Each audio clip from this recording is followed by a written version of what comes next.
Hello students, welcome to EPG Pathshala. I am Dr. Tushti Bhardwaj from Department of Social Work, Dr. Bhimrao Ambedkar College, University of Delhi. Today we are going to learn about elderly and community engagement from the paper Human Resources through Community Engagement. This session is organized under following heads. These are learning outcomes, introduction, theories of aging, problems of the elderly, community engagement and elderly participation, challenges in engaging elderly, and benefits of engagement. And last we will discuss about summary. After completing this module, the students will be able to understand the changing demography of the elderly and associated challenges in Indian context. They will also learn theories of aging and develop varied perspectives to understand elderly population. Developing understanding of the problems of the elderly in Indian setting. They will also learn to delineate the community engagement process and role of elderly in the same. Now we will discuss the meaning and definitions of elderly. The boundaries of old age cannot be defined exactly because it does not have the same meaning in all societies. Most developed world countries have accepted the chronological age of 65 years as a definition of elderly or older person. In India, old age generally begins with superannuation. As per Maintenance and Welfare of Parents and Senior Citizens Act 2007, senior citizen means any person being a citizen of India who has attained the age of 60 years or above. National Policy on Older Persons defines elderly as a person above 60 years of age. Demographic profile of elderly. India's elderly population has increased drastically over the last couple of years owing to increasing life expectancy and declining childbirth. In light of a stabilizing population at birth and increasing life expectancy, population pyramid is expected to shrink at the bottom and turning thicker at the top. As per 2001 census, elderly constitute 8.57% of the total population, which was only 7% in 2001 census, suggesting dramatic increase in elderly population over the next few decades. According to Population Census 2001, there are nearly 104 million elderly persons who are aged 60 years or above in India, 53 million females and 51 million males. Both the share and size of elderly population is increasing over time. From 5.6% in 1961, the proportion has increased to 8.6% in 2011. For males, it was marginally lower at 8.2%, while for females, it was 9.0%. A joint report from United Nations Population Fund and Helpage International projected that current population of Indian elderly is expected to increase from 100 million to 300 million by 2050, constituting 20% of total population. We will now discuss the concept and challenges of population aging. Aging is a multidimensional and universal phenomena which is natural and irreversible process of life. Aging cannot be viewed as a simple chronological event. The definition of elderly persons as individuals beyond 50, 60 or 65 years of age given by certain national or international agencies is only a working definition.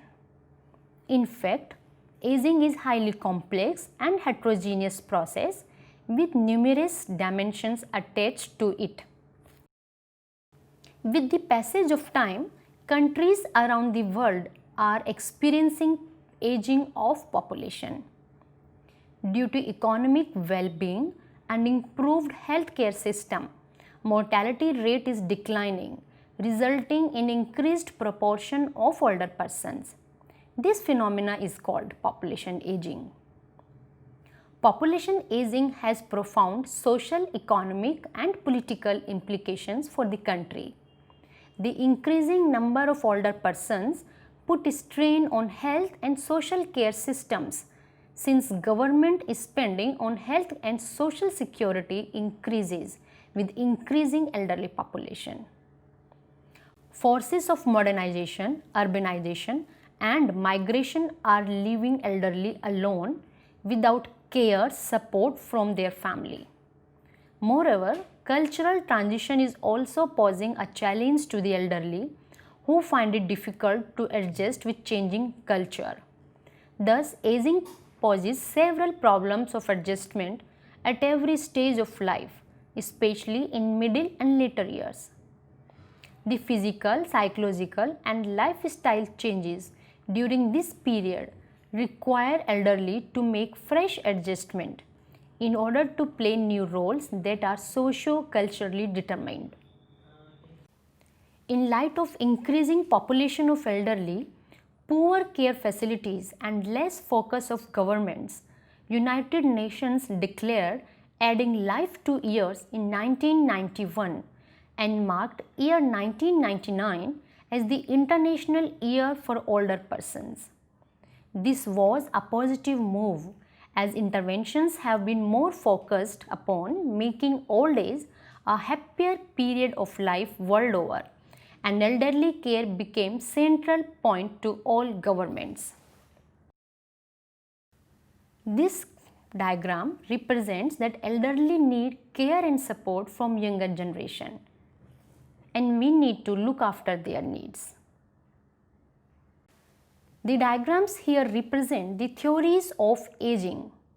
These theories are disengagement theory, continuity theory, engagement theory and life course theory. Different perspectives are prevalent in literature to understand the phenomena of aging. The four dominating perspectives are presented here through this diagram. We will now discuss each of these theories one by one. To begin with disengagement theory.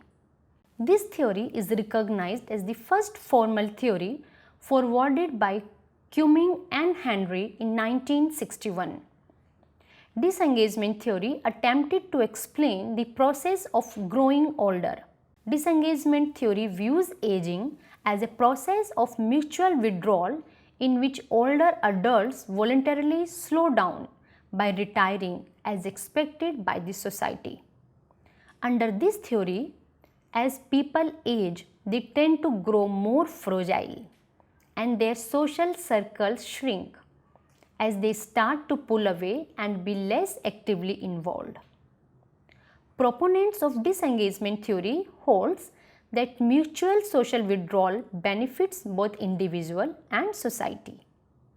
Withdrawal is the central part of disengagement theory, which may be initiated by the aging person or by society and may be partial or total. Activity theory. Activity theory as given by Havixards in 1963 on the other hand sees a positive correlation between keeping active and aging well. Activity theory emphasizes the importance of ongoing social activity. This theory requires a person to maintain positive sense of self to substitute new roles that are lost because of age. Activity theory emphasizes that people should be encouraged to remain active and develop own friend circle. We will now draw a comparison between disengagement and activity theory.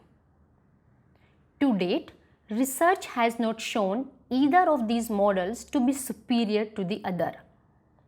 Individuals who led active lives as young and middle adults will probably remain active as older adults. while those who were less active may become more disengaged as they age. There are two contrasting views regarding the successful aging. According to the one view, which means the engagement theory, continuation of activities and attitudes of middle years into old age is conducive to happiness and successful aging. The other view, the disengagement theory, emphasizes that an individual as he grows older enters into a phase of mutual disengagement between himself and the society, and this is a characteristic of successful adjustment. But neither the theory of disengagement nor the activity theory accounts satisfactorily for all the aspects of aging phenomena. For there are persons with low role activity but high life satisfaction, and high activity but low in life satisfaction. This has led to the observation that different views of successful aging are possible. Life course theory. As older adults approach the end of their lifespan, they are more apt to conduct a life review. The elderly may reminisce for hours, take trips to favorite childhood places, or muse over photo albums and scrapbooks. Throughout the process, they look back to try to find the meaning and purpose that characterized their lives.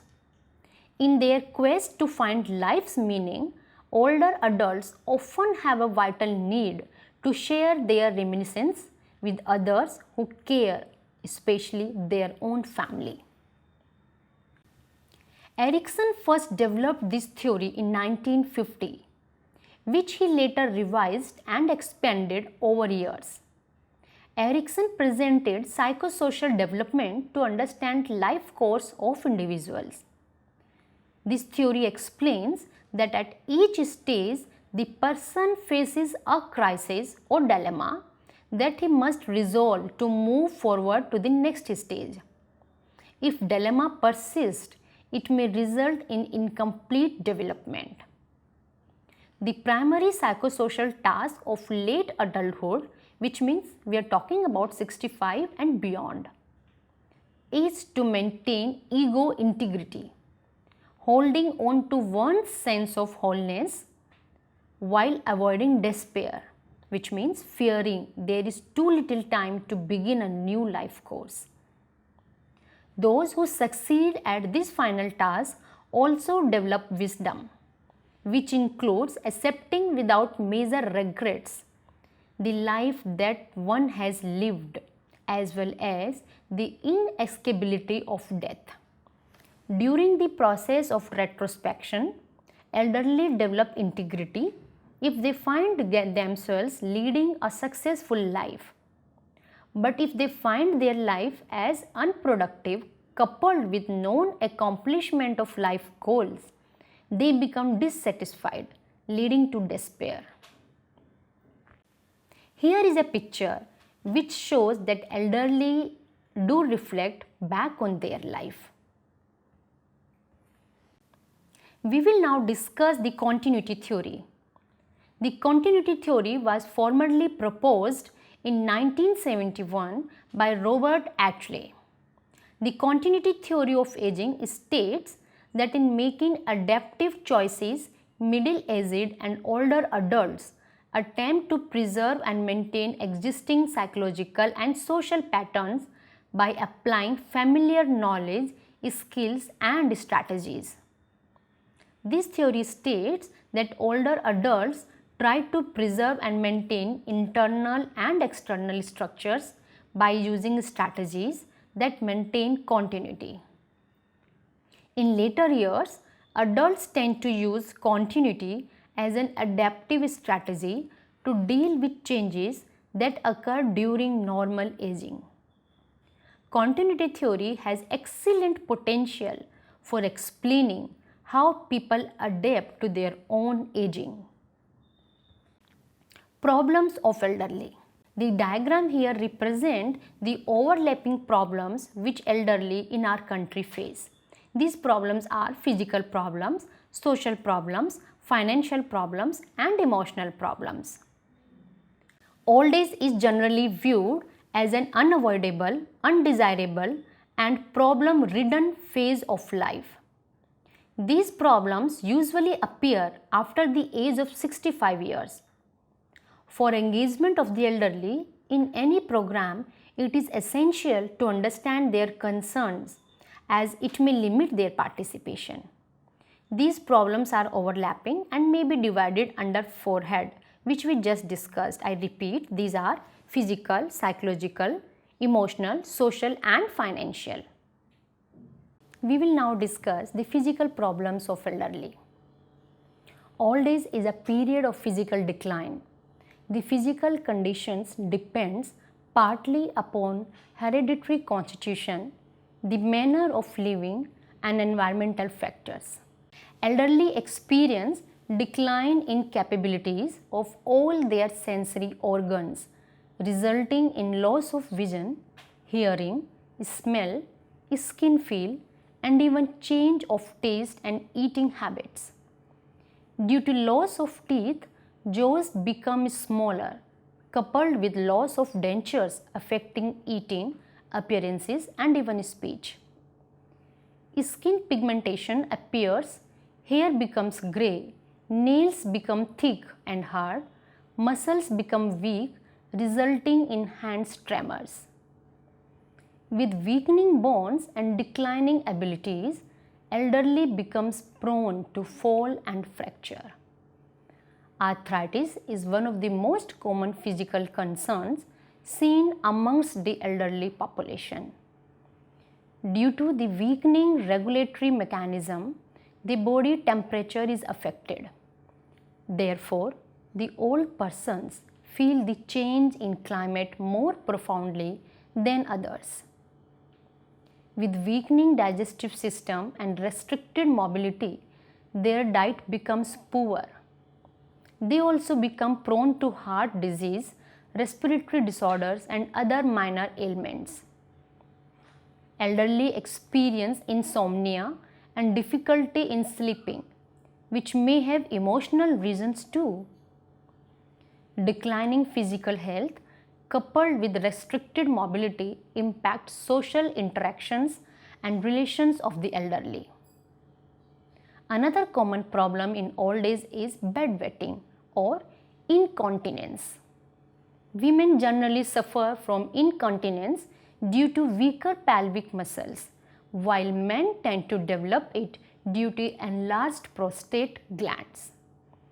Incontinence is embarrassing for elderly and may be tough for helpers to handle. Psychological and emotional problems of elderly. In present context, elderly are facing a number of psychological problems like loss of memory, lack of confidence in one's own ability, judgment, difficulty in learning new things, feelings of isolation, loneliness, being neglected, and humiliated. Older people are susceptible to anxiety, worry, and depression. Dementia is one of the most common psychotic problems among elderly. They develop symptoms like memory loss, disorientation, restlessness, insomnia, distorted judgment, gradually leading to delusions and hallucination in severe cases. Loss of spouse during old age is another hazard, generating feeling of loneliness and isolation. Mental health issues are rarely discussed and the country is not well prepared to deal with the increasing incidence of dementia, Alzheimer's, and depression amongst the elderly. Social problems among old age. Social life of the elderly is restricted by loss of work, death of relatives, and declining health, which hinders their participation in social activities. Home becomes the center of their social life, resulting in isolation. Intergeneration gap, declining cultural values, preferences of the young people, further add to the neglect of the elderly. Insecurity and risk of crime against elderly is one of the major problems as younger generation is moving out for future prospects and crime rate is increasing on the other hand. Institutionalization becomes a forced choice as young generation is either unavailable to care for elderly at home or they find elderly as an interference in their personal space. Even though grandparents can provide an additional source of affection in respect of child care and their experience can contribute enormously to family business.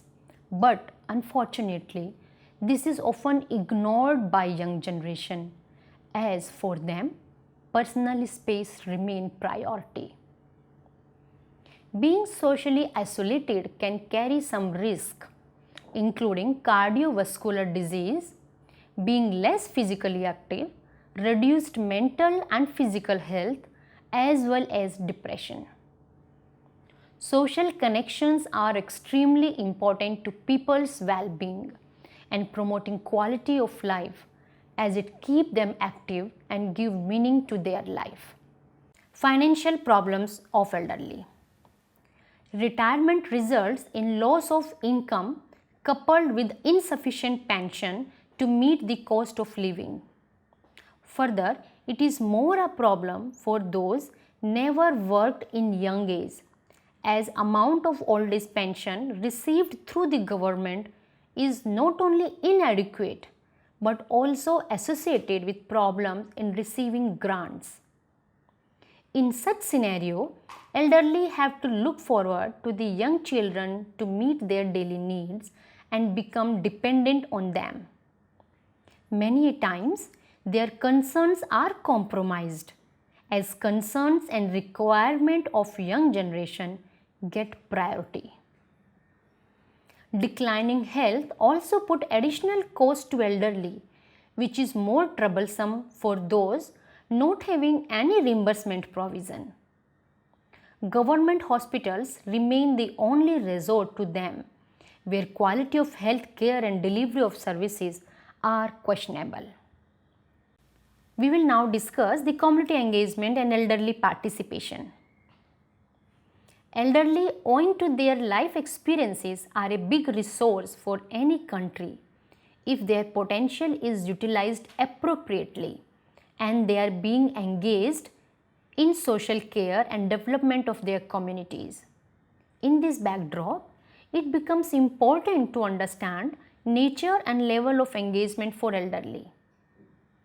Engagement refers to involvement and or I say both, it can be both. Participation of individuals, groups, community in various social care activities.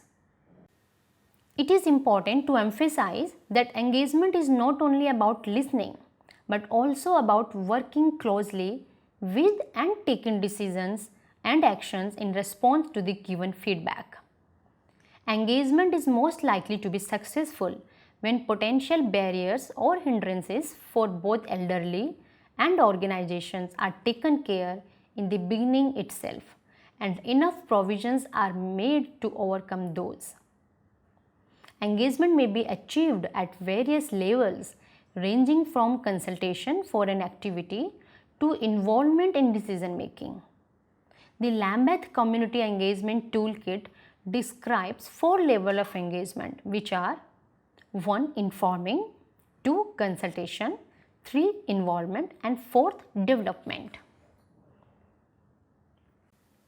The diagram here represents the level of engaging elderly for community development and they follow a bottom-up approach which have step-by-step outcomes. Informing. Informing is the most basic level where information about what and how aspects of program are discussed with the community representatives. Organizations need to research elderly needs through interviews, surveys and discussions. At this stage, organizations may choose to share information via notices, posters, personal letters, community gathering, rally, or even local newspapers. Consultation. Consultation involves sharing organizations' plans with beneficiaries, getting their feedback about the feasibility, and making them part of decision making. Organizations can indulge in consultation through group discussions, workshops, open house meetings, presentations, and interviews with key leaders. Involvement. Involvement refers to actively engaging people in their programs at planning, implementation, and evaluation level. People are involved in designing need-based services and even making policy-level changes. When developed and delivered well, this level of engagement is the most inclusive and can result in the most effective outcomes. Seniors Advisory Committee can be constituted, which may help active participation of elderly. Development. Development refers to self-sustaining communities.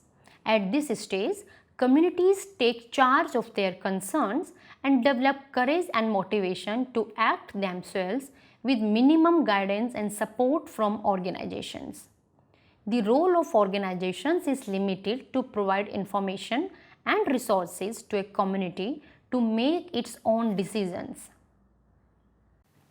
We will now discuss the challenges in engaging elderly.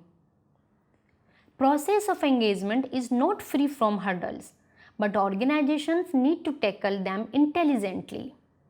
Engagement may be time-consuming and expensive for organizations, as relationship building is the essential component for engaging people, which is long-enduring exercise.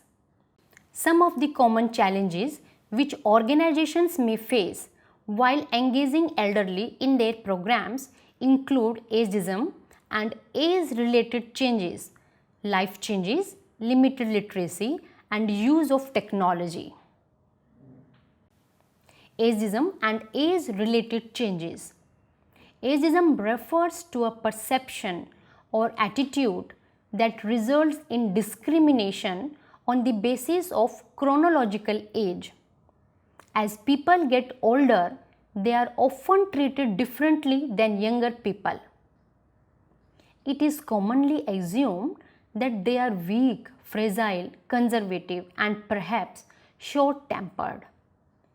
In addition, declining physical abilities of elderly in terms of vision, hearing, cognition, memory, weakening of bones, and functional abilities also restrain them for participation. Elderly may have trouble attending physical meetings due to their health complications, disturbing the process of engagement. Further, elderly group is toughest to change. It is difficult to bring change in their attitude and practice because they already lived with these for a lengthy period. Life changes.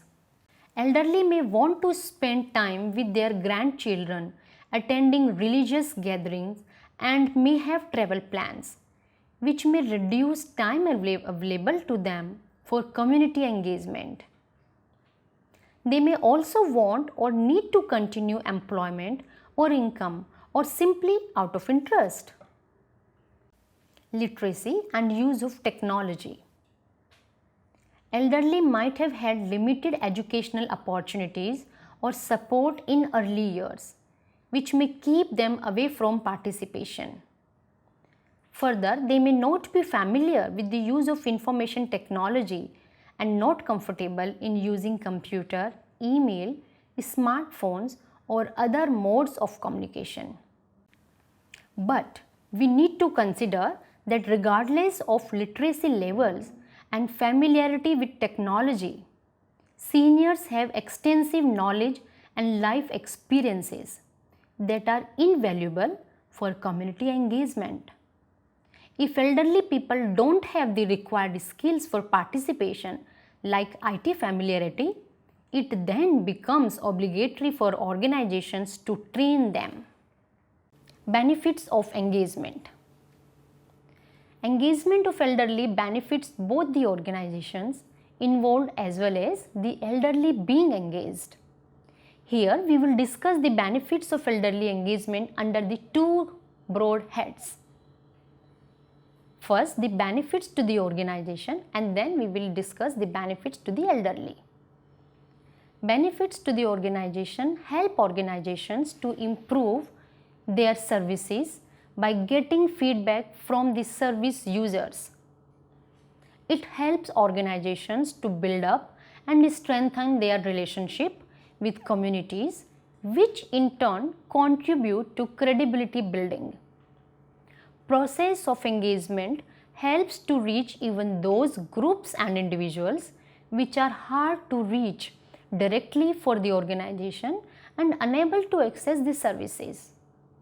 So elderly may work as bridge between the two.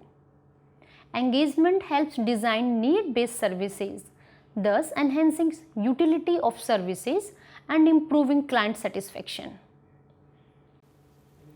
Now the benefits to the elderly. Engagement in community concerns give a sense of purpose to the elderly, help improves their confidence, self-esteem and integrity. Elderly also experience new skills, whether it is technical, communication or networking while working on various projects. Elderly again get back to an active life, making them free from various physical and emotional problems. Engagement works as an outlet for expressions of opinion which may remain unheard if people are not involved in the process. The concept of RWAs was initiated with the same aim of engaging elderly people in community life and giving them opportunities to actively engage in community affairs even after retirement. Benefits of engaging elderly. This diagram represents the benefits of engaging elderly at two levels, both at the organization's level as well as the benefits which goes to the elderly. We will discuss these benefits later. Now we will summarize our learning from this session. So the highlights of what we learned in this module are: effective engagement benefits both the organization and elderly in many ways, increasing and improving their access to information and resources. It helps build up better understanding of issues while seeking involvement of elders' expertise. Engagement will yield best benefit both for organizations and elderly if it is timely and allow people to express their views while providing perspective to people for varied available options. Organizations must aim to engage elderly at planning, implementation and evaluations of the programs for best results and developing sustainable communities. Dear students, I hope this session will help you to learn about elderly care in our society. Wish you all the very best for future learning. Thank you.